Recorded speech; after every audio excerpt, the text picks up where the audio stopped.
Auto driver ఎవరైతే తన auto వెనకాల పెట్టుకున్నటువంటి పోస్ట్ మీదన పోలీసులు ఫోన్ చేయడం, అంటే అక్కడ ముస్లిం యువకులు బెదిరించడం, ఆ పైన పోలీసులు ఫోన్ చేసి వార్నింగ్లు ఇవ్వడం, కేసు కట్టడం, దాని మీద హిందూ సంఘాలు ఇప్పుడు అతనికి అండగా నిలబడుతున్నాయి.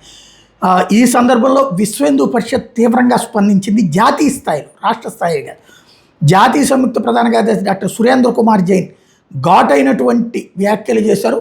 భాగ్యనగర్లోని అత్తాపూర్లో భరత్ కుమార్ అనే హిందూ ఆటో డ్రైవర్ మీద జరిగిన దాడి ఘటనను విశ్వ హిందూ పరిషత్ తీవ్రంగా ఖండిస్తోంది.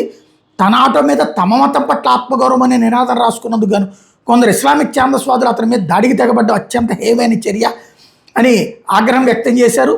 సొంత మతం పట్ల జాగరూకతతో ఉండాలని రాసుకోవడం నేరమా? ముస్లింలు తమ మాటలు, వేషధారణ, జీవనశైలి ద్వారా 24 గంటలు ఇస్లాంని ప్రచారం చేస్తూనే ఉంటారు. మరి దీనికోసం ఏ హిందూ అయినా వాళ్ళని అడ్డుకున్నారా, లేదా వాళ్ళ మీద భౌతిక దాడులు చేశారా అని నిలదీశారు.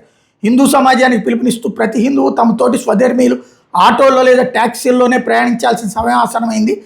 ఆర్థిక స్వావలంబన కోసం మరియు మన వారి రక్షణ కోసం స్వధర్మీయులు ప్రజలతోనే వ్యాపార లావాదేవీలు నిర్వహించాలని పిలుపునిచ్చారు.